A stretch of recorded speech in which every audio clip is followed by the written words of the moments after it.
Fala aí, fanático vascaíno, fanática vascaína. Que alegria encontrar você aqui nesse sabadão, véspera de um grande jogo pelo Campeonato Brasileiro diante do Corinthians. Vamos falar dessa partida, falar do jogo com o Botafogo e principalmente mercado da bola. Nino vem ou não vem? O Vasco vai atrás de mais quantos zagueiros, Azevedo? E quais são os outros reforços? Tudo isso e muito mais agora.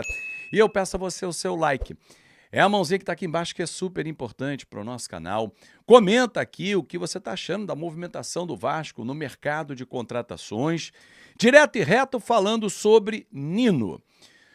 Ontem a informação que circulava em muitos grupos de vascaínos era do acerto e tal. Salvo engano, foi na torcida vascaínos que trouxe essa informação. Gente, deixa eu explicar para vocês como funciona o dia a dia, né?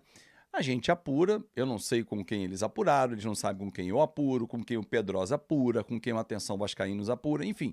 Cada um apura, às vezes a gente tem a mesma fonte e não sabe, porque a gente não fala, porra, Pedrosa, falei com fulano. Não, ninguém faz isso, a fonte é sigilosa. Então assim, vou falar a minha apuração. Respeito todas as apurações, até porque se tem pessoas que são muito sérias, canais que são sérios, como outros, poderia citar também o Dieguinho, o Machão da Gama, o Juninho e tal. Mas assim, eu quero passar para vocês o seguinte, o que eu sei. Há mais ou menos um mês, 3 semanas a 4 semanas, o Vasco procurou o Nino e o Fernando Diniz falou com o atleta e o Vasco procurou o Zenit. Não houve acordo. Tanto que o Vasco conseguiu acordo pelo Robert Renan, que já desembarcou ontem. Né? Ó, BTB Esporte também outro veículo fantástico para que vocês possam seguir, faz um trabalho sensacional. E ontem, inclusive, o BTB Esportes estava lá no desembarque do Robert Renan. Vai fazer exames médicos hoje, uma vez aprovado, tudo certinho, os últimos detalhes com os russos para assinar contrato de 1 ano.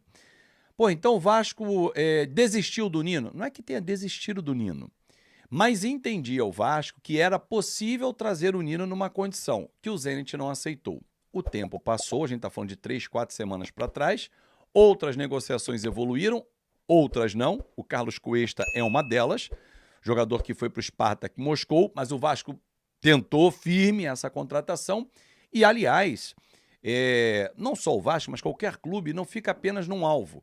Normalmente abre 3, 4, 5 negociações, porque elas vão caminhando paralelamente. Uma fechou, aí esquece, dependendo da posição, da situação, as outras. No caso do Vasco, não é apenas um zagueiro que o time precisa.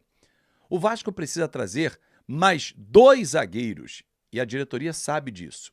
Além do Robert Renan, que vai assinar contrato até o meio do ano, com uma cláusula de opção de compra, que, aliás, eu acho o melhor negócio no modelo Vasco atual. O cara performou, atingiu as metas, contrata. Não atingiu, devolve e usou apenas pelo empréstimo. O mesmo acontece com o atacante Andrés Gomes, que já vai ficar à disposição do Fernando Diniz, provavelmente até para esse jogo com o Corinthians, mas contra o Botafogo, certeza que ele vai ser relacionado. E o Vasco corre contra o tempo para relacionar o Robert Renan, ou pelo menos inscrevê-lo a tempo da fase quartas de final. Se não tiver condições físicas do primeiro jogo, quarta-feira, pelo menos no dia 11, na volta no Newton Santos. Mas voltando a falar dos zagueiros, o Vasco busca mais 2 zagueiros.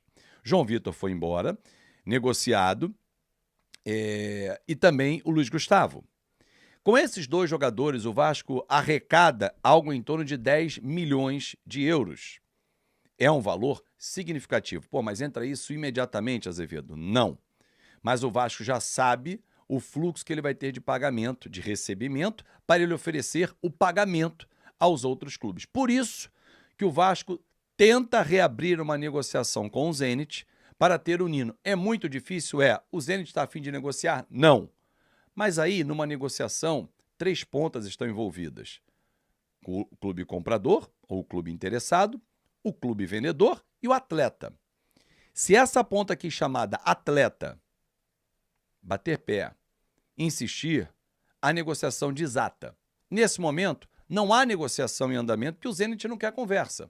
Ah, mas ele não foi relacionado para o jogo dessa rodada. O Nino ficou no banco nas últimas 2 rodadas. Ele foi titular nas 3 primeiras, nas 2 últimas ele foi banco. Então, assim, é um jogador que interessa ao Fernando Diniz. O Fernando Diniz quer voltar a trabalhar com ele, conversou, mas não depende só do Nino e do Vasco. Tem a parte do Zenit. Vai ser difícil dobrar os russos? Pode ser, só que tem um negócio chamado prazo. E o Vasco tem até 2 de setembro para trazer o Nino, senão fecha a janela. Acho pouco provável que consiga. Ah, então se não trouxer o Nino não vem ninguém? Claro que não, o Vasco segue no mercado e vai trazer mais um zagueiro destro, porque o Maurício Lemos, a tendência é que ele não fique, ele não tem sido utilizado, tanto que o Hugo Moura tem jogado improvisado na zaga, e mais uma recomposição de elenco. Então, se você traz o Nino, você ainda vai trazer mais 2. Ah, não é o Nino, é o Mina. Vamos pegar outros exemplos. É o Mina e mais 2. Precisa trazer 3 zagueiros o Vasco hoje, tá? Então já tem o Robert Renan, traz o Nino ou qualquer outro e mais um. Então são 3 zagueiros nessa janela. Um já veio, que é o Robert Renan. Nino, Mina, sei lá, qualquer outro zagueiro que aparece. Cuesta, né? Não tô dizendo nomes que já foram ventilados. Balbuena, que foi pro Grêmio. E mais uma reposição para o Luiz Gustavo. Esse é o cenário de momento, torcedor.